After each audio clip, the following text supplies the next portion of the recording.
अस्सलाम वालेकुम, आप देख रहे हैं डॉन न्यूज में मेजबान अब्दुल गफ्फार पुराना रिप्ले के एक और एपिसोड के साथ। जनाब अब आप जब हम पाकिस्तान और अफगानिस्तान की सीरीज़ के बाद ये शो कर रहे हैं तो एशिया कप 2023 के हवाले से ये तमाम स्पेशल शोज़ हैं और इसमें भी पाकिस्तान अफगानिस्तान की सीरीज़ की तरह रोज़ हमें ज्वाइन करेंगे द फ्लैम्बॉयंट तनवीर अहमद साहब और इनसे हम बहुत सारी बातें करेंगे। आप आने वाले दिनों में, क्योंकि अब एशिया कप भी ज़्यादा दूर नहीं है, लेकिन हम कोशिश करेंगे तमाम टीमों की एनालिसिस भी करें, शेड्यूल के ऊपर बात करें। फिर पाकिस्तान नेपाल का पहला मैच है, उस मैच पे बात करें। आज अफगानिस्तान की टीम भी लाहौर पहुंच गई है, पाकिस्तान नेपाल की टीमें कल जो है वो मुल्तान पहुंच गई थी। इसी तरह जनूबी अफ्रीका की वुमेन टीम भी कराची पहुंची है। तो पाकिस्तान में क्रिकेट की सरगर्मियां पूरी तरह माशाल्लाह बहाल हैं और साथ ही पाकिस्तान क्रिकेट बोर्ड ने आज पाकिस्तान की जो किट है 2023 वर्ल्ड कप के लिए उसकी भी रहनुमाई कर दी। लेकिन प्रोग्राम के शुरू में आज हम खराजे तहसीन पेश करेंगे उस पाकिस्तानी एथलीट को जिसने एक ऐसे खेल में पाकिस्तान को आलमी सतह पर पहुंचा दिया है, मेडल जितवा दिए हैं जिसमें आज से चंद साल पहले कोई तस्करा ही नहीं था। यानी कि जैवलिन थ्रो के अंदर, एथलेटिक्स के अंदर अरशद नदीम को पूरी कौम की तरह हमारा भी सलूट है, क्योंकि एक ऐसे खेल में जहां उन्होंने पाकिस्तान को पहले कॉमनवेल्थ में गोल्ड मेडल जितवाया और अब उन्होंने जितवाया है पाकिस्तान को silver medal world athletics championship में। आप देख सकते हैं खचाखच स्टेडियम भरा हुआ है, पूरी दुनिया में यूट्यूब पर ये मुकाबला देखा जा रहा था टेलीविजन पर और अरशद नदीम की इस परफॉर्मेंस पर यकीन तौर पर पूरी पाकिस्तानी कौम का सर फख्र से बुलंद है। और मुझे कोई सरप्राइज़ नहीं कि आज रात जब वो लाहौर पहुंचेंगे तो उनका बहुत फ़कीदुल मिसाल इस्तकबाल किया भी जाना चाहिए। और नीरज चोपड़ा जो आपके सामने अब स्क्रीन पर मौजूद हैं, इन्होंने चंद मीटर के फासले से गोल्ड मेडल हासिल किया, भारत के लिए एक और गोल्ड मेडल, और अपनी सुपरमेसी उन्होंने बरकरार रखी। लेकिन अरशद नदीम उनके पीछे पीछे हैं।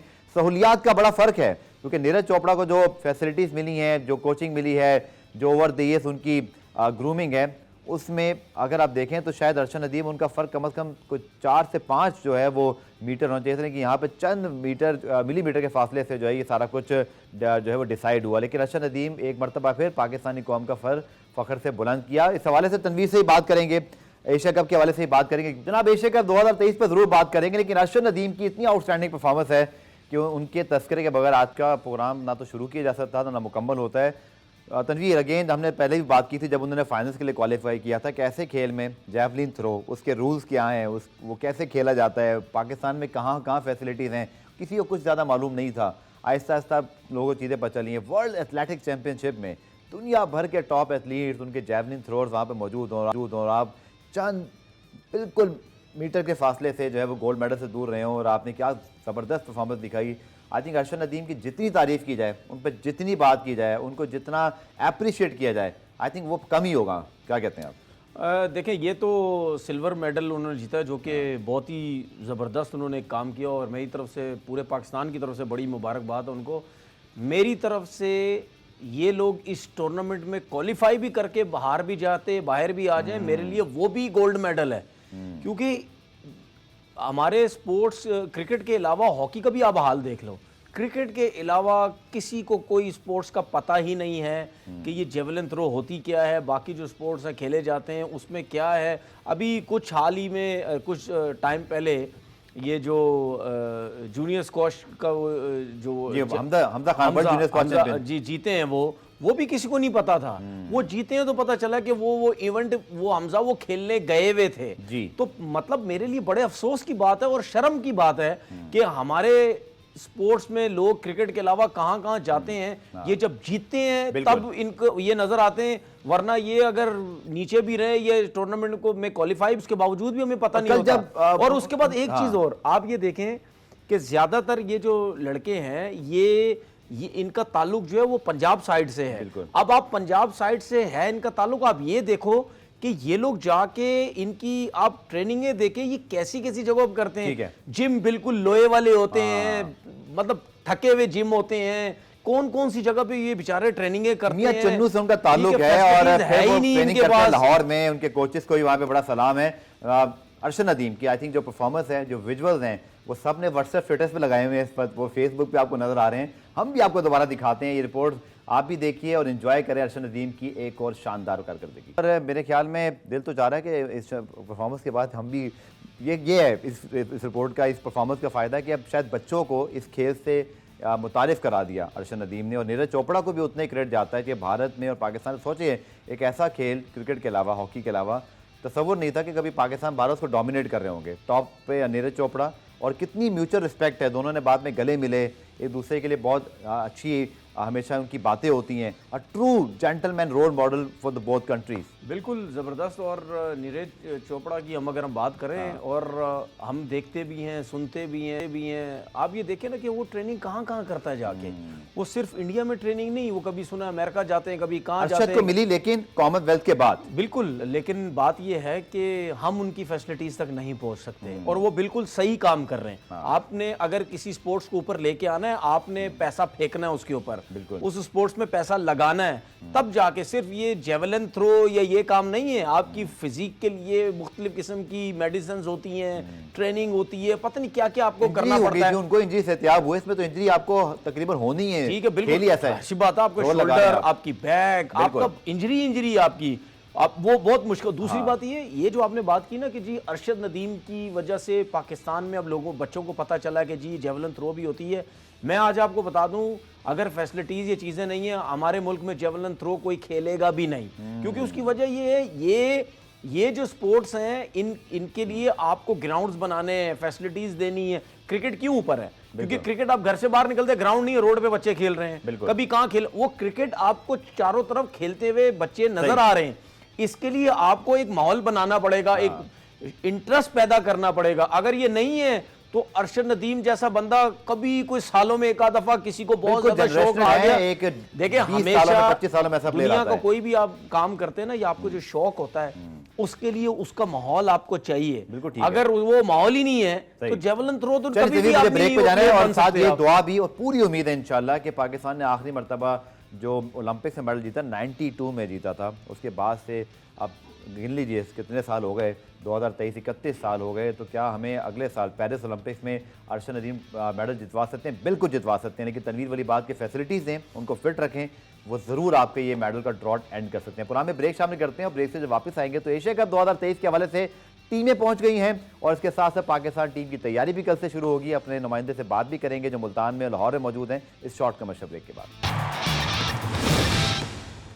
तो जनाब 15 साल बाद एशिया कप की रौनकें पाकिस्तान में बहाल होने को हैं, बल्कि समझिए कि बहाल होना शुरू हो चुकी हैं, क्योंकि नेपाल और पाकिस्तान की टीमें कल मुल्तान पहुंची, जहां 30 अगस्त को पहला मैच खेला जाएगा। और आज लाहौर में राशिद खान की अफगानिस्तान भी पहुंच गई है और जो अपना मैच श्रीलंका के खिलाफ खेलेंगे पहला। और डेफिनेटली इस हवाले से बड़ा एक जोशो खरोश हमें जो है वो आने वाले दिनों में दिखाई देगा। और पाकिस्तान भारत मैच 2 सितंबर को तो जब होगा तो ये जोश अपने अरूज पर होगा। लेकिन मुल्तान, जहां पर नेपाल और पाकिस्तान के दरमियान पहला एशिया कप का मार्का खेला जाना है, वहाँ पे क्या सूरत हाल है, ग्राउंड में क्या तैयारियां हो रही हैं? हमारे नुमाइंदे तासिर सुबहानी हमें इस वक्त ज्वाइन कर रहे हैं। तासिर, बहुत शुक्रिया ज्वाइन करने के लिए। बताइएगा कि मुल्तान आई थिंक बहुत लकी भी हैं कि 15 साल बाद जो एशिया कप का पहला मैच हो रहा है, मुल्तान वालों को देखने का मौका मिलेगा। कोई शक नहीं है मुझे कि हाउसफुल होगा, लेकिन ग्राउंड में क्या तैयारी है और ओवरऑल मुल्तान में क्या माहौल है? जी बिल्कुल, एशिया कप के हवाले से मैं आपको बताऊं कि मुल्तान क्रिकेट स्टेडियम में इस वक्त तैयारियां जो हैं वो अपनी हतमी मराहल में शामिल हो चुकी हैं। दोनों टीमों की अगर बात की जाए तो गुज़श्ता रोज़ ही दोनों टीमें, पाकिस्तान टीम और नेपाल की टीम, मुल्तान पहुंच चुकी थी। और आज मैं आपको बताऊं कि दोनों टीमें होटल में रेस्ट करेंगी। आज कोई प्रैक्टिस सेशन भी नहीं होगा, जबकि कल जो है वो दोनों टीमें यहाँ पर मुल्तान क्रिकेट स्टेडियम में प्रैक्टिस सेशन करेंगी और उसके बाद जो है वो दोनों कप्तान मीडिया से बात भी करेंगे। मुल्तान क्रिकेट स्टेडियम इस वक्त मुकम्मल तौर पर जो है वो तैयार है और आखिरी मराहल में जो है वो अब तैयारियां जो है वो शामिल की जा रही हैं। पिच की अगर बात की जाए तो पिच भी तैयार की जा रही है और स्टेडियम में जो है वो तमाम सामान जो ब्रॉडकास्टर का है वो भी पहुंच चुका है और आज शाम तक ये सामान जो है वो भी इंस्टॉल कर लिया जाएगा। तमाम टिकट्स जो है वो फरोख्त हो चुके हैं, सिर्फ वीआईपी टिकट बाकी बचे हैं। तो यही मुल्तान क्रिकेट स्टेडियम के शायकीन, जनूबी पंजाब के शायकीन इस क्रिकेट मैच को, एशिया कप का जो पहला मैच मुल्तान क्रिकेट स्टेडियम में होगा, उसको भरपूर इंजॉय करेंगे। जी बहुत शुक्रिया तासिर सुबहानी, आपके से इंशाल्लाह मजीद अपडेट लेते रहेंगे। और ये कुर्सियां देख के मुझे खुशखबरी भी आपको दे दूं कि कल पाकिस्तान क्रिकेट बोर्ड की जो मैनेजमेंट कमेटी का इजलास कराची में हुआ, उसमें 2 फैसले बड़े अच्छे लगे मुझे ज़ाती तौर पे। एक तो ये कि व्हील चेयर और ब्लाइंड क्रिकेट टीम के लिए पीसीबी ने 70 लाख की ग्रांट अप्रूव कर ली कि ये इनको एप्रिसिएशन के तौर पर दी जाएगी, क्योंकि इनकी रीसेंट परफॉर्मेंस थी। पाकिस्तान ने भारत को हराकर अभी वर्ल्ड ब्लाइंड गेम्स में फाइनल जीता। दूसरा, वो जो कुर्सियाँ हैं, स्पेशली आपको पता है रावलपिंडी स्टेडियम में तो कुर्सियाँ है ही नहीं, तो वहाँ इंस्टॉल्ड होने के लिए बजट अप्रूव हो गया। बाकी स्टेडियम्स में भी रिपेयर और डैमेजेस, अब थोड़ी सी शर्म भी आ रही है बाय द वे कि ये काम इतना लेट क्यों हुआ। भारत चले जो कर रहे हैं उनको अच्छी बात है कि वो कर रहे हैं, लेकिन बहुत पहले हो जाना चाहिए। दुनिया कहाँ चांद पे पहुंच गई है, भारत भी चांद पहुंच गए और हम अभी कुर्सियां लगा रहे हैं। लेकिन चलें, इस मैनेजमेंट कमेटी को या कुर्सियां तो ज़क्का बहुत अशरफ, अच्छा वर्ड बोल दिया, ज़क्का अशरफ साहब को चलें आपने समझ लें कि अप्रिसिएट करें कि उन्होंने ये काम अपना बजट अप्रूव कर लिया है, तो ये अच्छा काम है, दोनों काम अच्छे हो जाएंगे और ये चैंपियंस ट्रॉफी से पहले हो जाने चाहिए। यार अच्छा काम हो रहा है। और बात ये है कि हम लोग यही सिर्फ कह के अपने दिल को बड़ा नहीं, सुकून, बजट अप्रूव हो गया। नहीं अप्रूव हो या ना, ये जो बजट अप्रूव है ये पिछले कोई 20 साल पहले हो चुका होना चाहिए था। बिल्कुल, हमारे कह रहा लोग हूं, लेकिन चलें, जो अब काम कर रहे हैं उनको हमारे करना ही था लोग जब नहीं हुआ तो। हमारे लोग पता है मासूम बहुत हैं, मासूम बहुत हैं। वो ये है कि जब काम होता है ना तो उस पर बड़े खुश होते हैं। उसकी वजह ये है कि कभी कभी लगता है हमें मिलती ही नहीं है, और जब मिलती है तो उसमें हम बड़े खुश होते हैं। और जब हम खुश होते हैं और पीछे घूम के दूसरे कंट्रीज को देखते हैं, वो जो काम हम आज कर रहे हैं वो पिछले कोई 25 साल से कर भी चुके होते हैं। हम इतना दूर हैं, 15, 20, 25 साल हम दूर हैं। सही है। बात ये है कि आज हम कुर्सियां लगाते हैं, वो कुर्सियां 25 साल पहले लगा के वो आज कुछ और कर रहे हैं जी। हम फिर 20 साल बाद जाके वो काम करेंगे जो 20 साल पहले कर चुके हैं। तो बात ये है कि जो लोग इनका थैंक यू करते हैं वो करते हैं, मैं उन लोगों में से नहीं हूं। मैं ये कहता हूं भाई, ये जो आपने काम किया ना, ये आपको काम बहुत पहले करना चाहिए था। और ये हमारे लिए, जिस तरह आपने बात की ना, बड़े शर्म की बात है, अफसोस की बात है, ये मेरे लिए वो है एज अ टेस्ट क्रिकेटर। क्यों? क्योंकि बात ये है कि हमारी कंट्री कोई नेपाल नहीं है जी। हमारी कंट्री कोई चाइना नहीं है कि जिसमें क्रिकेट अभी स्टार्ट हुई है। हमारी कंट्री पिछले कोई 75 साल 50 साल से हमारी मुल्क क्रिकेट खेल रहा है। हाँ। तो भाई जब एक कंट्री में इतने बड़े बड़े नाम, इतने बड़े लेवल में हमारा मुल्क जा चुका है as a cricketer, cricket team, तो उसके बाद हम ये सोच रहे हैं उसकी सबसे बड़ी वजह ये टॉपिक पे ले आऊं। नहीं सुने, उसकी सबसे बड़ी वजह ये है क्योंकि इन्होंने सिर्फ अपने मुफाद के चक्रों में काम किए। इन्होंने ये क्रिकेट, अब आप कुर्सियों की बात कर रहे हैं, स्क्रीन का क्या होता है? अभी तक वो पर्दे वाली स्क्रीनें चल रही होती हैं, ठीक है। वो आपने बायलैटरल सीरीज में आपने वो देखी, वो डिजिटल स्क्रीन, वो नहीं होती है हमारा स्कोर कार्ड, वो हाथों से चल रहा है। तो इस शर्म की बात है या नहीं? चले भारत 15 साल बाद एशिया कप तनवीर साहब आपके मुल्क में हो रहा है और आप मुल्तान के स्टेडियम में डेफिनेटली खेले हुए हैं। बिल्कुल। और मुल्तान जब सबसे पहले स्टेडियम बना था, पिच बनी थी, हम सबसे पहले खेले। जबरदस्त। तो क्या एक्सपेक्ट कर रहे हैं? नेपाल की टीम, संदीप लम्बिचाने जो पहले नहीं आए थे वो भी ज्वाइन कर रहे हैं, आज शायद पहुंच जाएंगे या पहुंच चुके होंगे, और वो उनके स्टार मतलब आप मुश्किल बॉलर समझ रहे हैं पाकिस्तान के लिए? कह रहा हूं कि उनकी टीम में ये एक नाम है जो सबको याद है क्योंकि वो PSL खेलते हैं। बट आप क्या समझते हैं, क्या नेपाल में इतनी कोई खासियत है कि पाकिस्तान और फिर इंडिया के ग्रुप में है, और पाकिस्तान तो definitely ready for the Asia cup, अपने मुल्क में खेल रहे हैं, क्या एक्सपेक्ट कर रहे हैं आप पहले मैच में मुल्तान में? मतलब मेरे ख्याल में कोई बारिश वारिश ना हो, बाकी तो लगता है कि छक्कों चौकों की बारिश तो पाकिस्तान को करनी चाहिए। मैं पाकिस्तान टीम को उस टाइम टॉप क्लास की बैटिंग मानूंगा कि अगर पाकिस्तान बैटिंग करता है 370-375 रन करके मुझे बताए, डोमिनेट करे, तब मैं तारीफ करूंगा अपने बैट्समैनों की। सर विकेट अच्छी बनाई अगर इन्होंने 370-75 या 400 रन नहीं किए ना, बेकार है। ठीक है, क्योंकि अगर आप इनके खिलाफ, चलो मैं 400 तो शायद ज्यादा बोल दी, 350 ही कर दो। अगर आप इनके खिलाफ 350 रन भी नहीं करोगे ना पहली बैटिंग में, तो फायदा नहीं है। एक ही सूरत में आप कर सकते हो कि अगर आप सेल्फिश बैटिंग नहीं करोगे तो। ठीक है।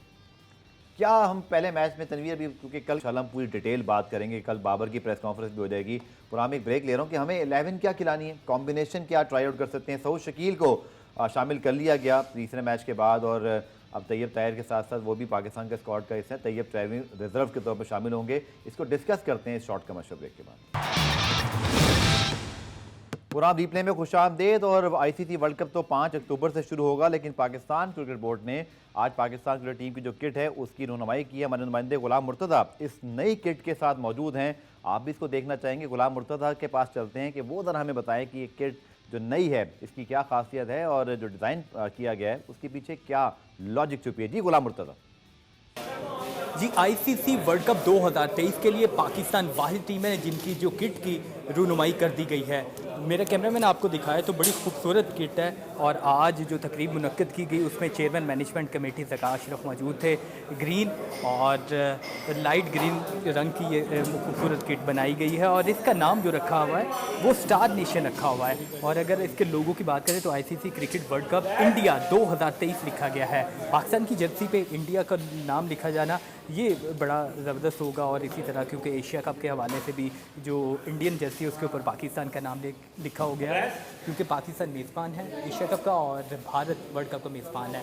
इसका नाम स्टार नेशन रखा गया है ताकि पूरे पाकिस्तान को ये मुत्तहिद करे, ये पैगाम दिया जा रहा है। और आज जब ये तकरीब कदाफ़ी स्टेडियम में मुनक्किद की गई तो उसमें बड़ी तादाद में मीडिया के नुमाइंदगान भी मौजूद थे और इस जर्सी की रूनुमाई को सारा मीडिया कवर भी करता हुआ दिखाई दे रहा था। वर्ल्ड कप का सीज़न स्टार्ट होने वाला है और चंद रोज़ बाकी है, जिसमें 40 से ज़्यादा दिन अभी रह चुके हैं और 5 अक्टूबर से वर्ल्ड कप का आगाज़ होना है इंडिया में। तो उस हवाले से पाकिस्तान की वाहिद वो टीम है कि जिसकी सबसे पहले किट की रूनुमाई कर दी गई है। गुलाम मुर्तज़ा और तनवीर, जो हम बात कर रहे थे ग्रैंड क्रिकेट सीज़न की, वो उसकी वाइब्स महसूस हो रही हैं कि आपकी किट भी जो है वो रिवील की गई। 30 अगस्त से ये जो मेला एशिया कप का शुरू होगा, 5 अक्टूबर से फिर डेफिनेटली वर्ल्ड कप का शुरू होना है। और शायद ये मोटिवेशन इसलिए भी बढ़ रही है और फिर पीसीबी भी शायद इसलिए ज़्यादा एक्स्ट्रा एक्टिव है जब आपकी टीम इतना अच्छा खेल रही हो। मैंने सोशल मीडिया पे तबसरे पढ़े, एक बहुत अच्छा तबसरा किसने लिखा जी, टीम अच्छी हो तो हर किट अच्छी लगती है। तो किट जैसी भी हो, टीम की परफॉर्मेंस बड़ी मैटर करती है और शायद यही वजह है कि एक वाइब बनती हुई दिखाई दे रही है और बहुत ज़्यादा डिस्कस भी हो रही है पाकिस्तान टीम। वर्ल्ड नंबर 1 का टैग लेके जब आप उतर रहे हैं तनवीर, इसके फ़ायदे क्या हैं और नुकसान क्या हैं? देखें, फ़ायदे तो ये होते हैं कि आपका जो कॉन्फिडेंस है बड़ा अच्छा होता है और आपको ये ज़रूर पता होता है कि अगर हम पहले नंबर पे आए हैं तो क्यों आए हैं। हमने बॉलिंग अच्छी की हुई है, हमने बैटिंग अच्छी की हुई है, हमने फील्डिंग अच्छी की हुई है, हमने रन्स अच्छे किए हैं, हमने हर सिचुएशन में अच्छी परफॉर्मेंसेस दी हुई हैं।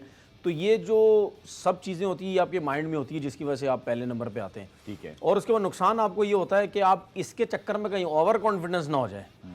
या प्रेशर ले लें अपने ऊपर, लेता है वो इंसान, लेता है कहीं ना कहीं, ये इंसान है ना, दिमाग में आती है। बुला के उतरे, वर्ल्ड नंबर 1 है, ठीक है जी, हो गया। बिल्कुल, अब आप जो हो गया सबके लिए उतरे, जो हो गया वो हो गया।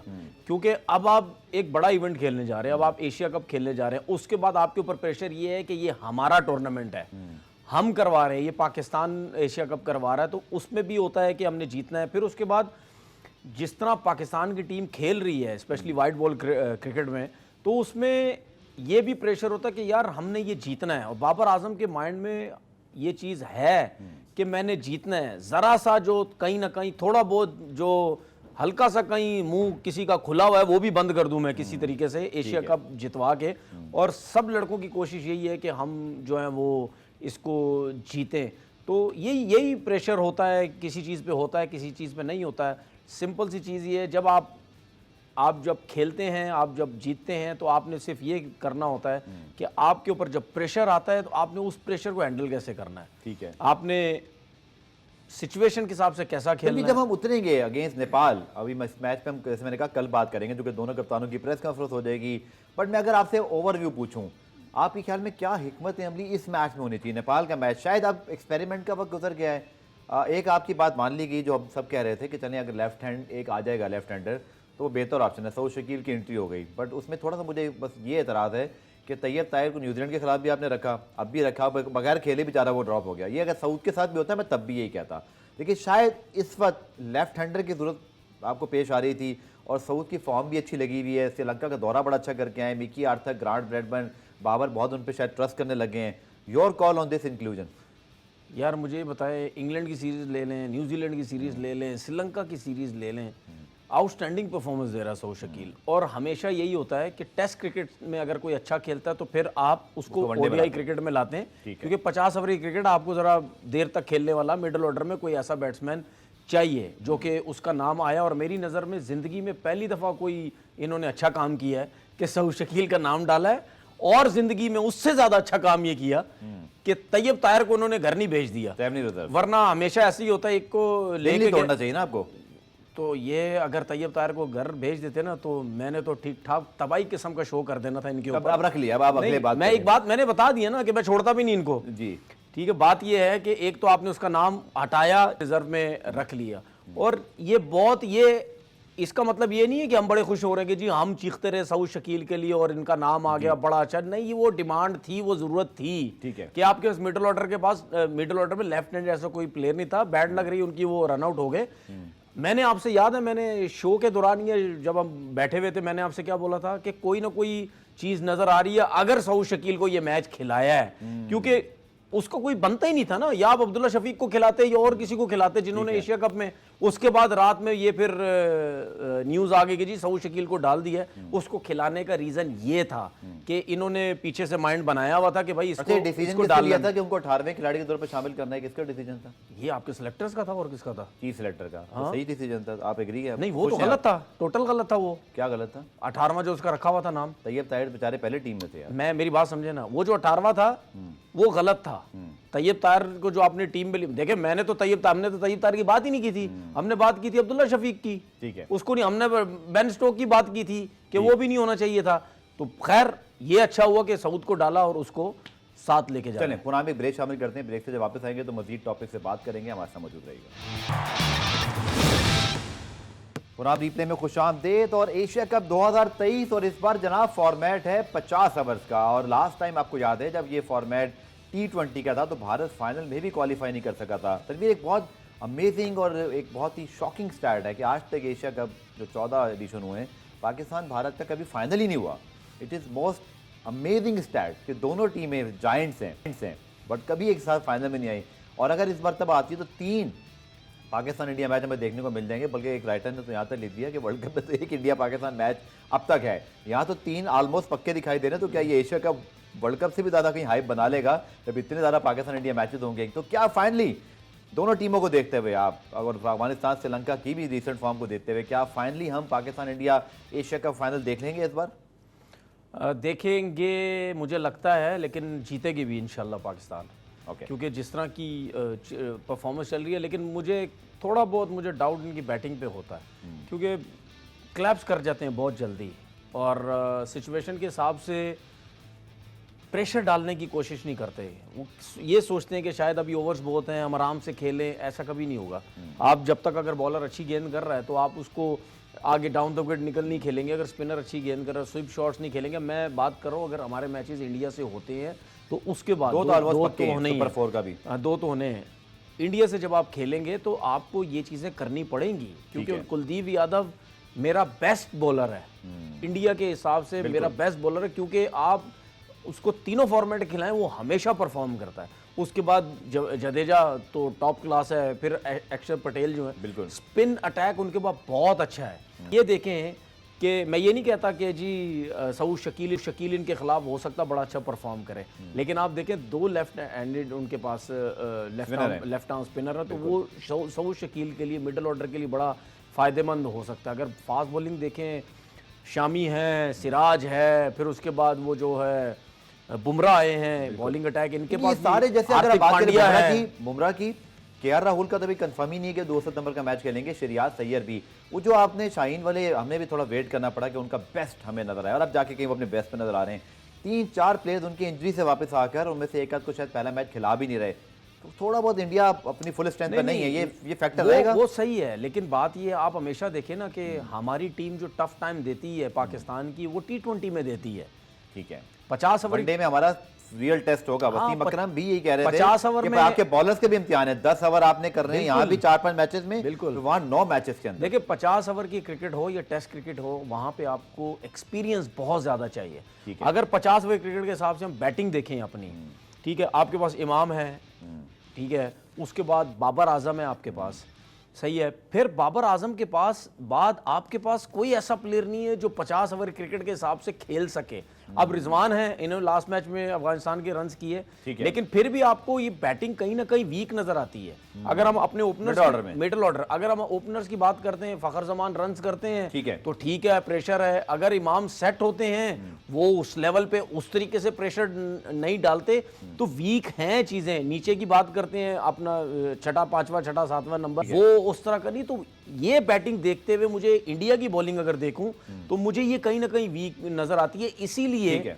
इसीलिए हम 50 ओवर की क्रिकेट में इम्तिहान बाकी है। जैसे तनवीर ने कहा, यही कल वसीम अकरम भी कह रहे थे और सबका ख्याल है कि आपका टेस्ट होगा।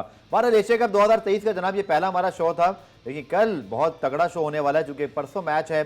कल दोनों टीमों की प्रेस कॉन्फ्रेंस है। 11 के बारे में भी हमें इंशाल्लाह कल मालूमात हासिल हो जाएंगी। तनवीर बहुत शुक्रिया, और इंशाल्लाह कल से एशिया कप 2023 के हवाले से आप रेगुलर शोज देखेंगे। और आज के लिए हमें अब इजाज़त दीजिए, कल आपसे मुलाकात होगी, तब तक के लिए अल्लाह हाफ़िज़।